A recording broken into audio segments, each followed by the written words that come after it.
mine m-a impresionat această fată, pentru că eu evaluez, nu ca tine tehnic, eu evaluez într-adevăr o atitudine. Această fată emană feminitate și se simte că e iubită. Deci când am văzut-o dansând, mi-am pus și ochelarii, deci ți-o fura până acum, clar. Am simțit că ești fericită, asta am simțit.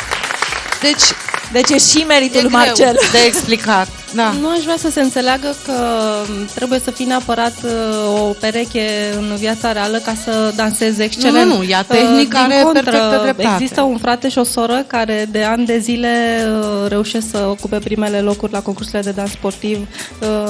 E clar că acolo e talent din familie odată și o relație fără doar și poate se cunosc foarte bine, ca frate și soră. Și cu siguranță contează și asta. Contează.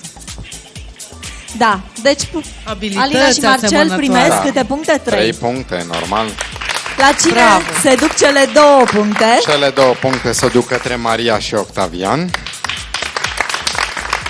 Și un punct. Mie mi s-a părut că tu dansezi cu capul pe sus așa și doamna m-a corectat și a zis că din punct de vedere tehnic este corect. Da, e corect.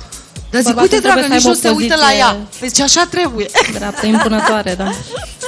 Am înțeles, te deranja că nu-i aruncă măcar câte o privire. Eu așa văd perechile, să se privească, să comunice din privire. Îi spunea la ureche, hai, mai repede, dă-i.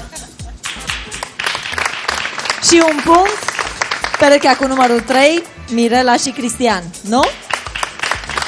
Felicitări încă o dată, foarte frumos dansul. Mai avem probe, așa că lucrurile se mai pot schimba. O să vă rog să vă duceți să vă pregătiți, da?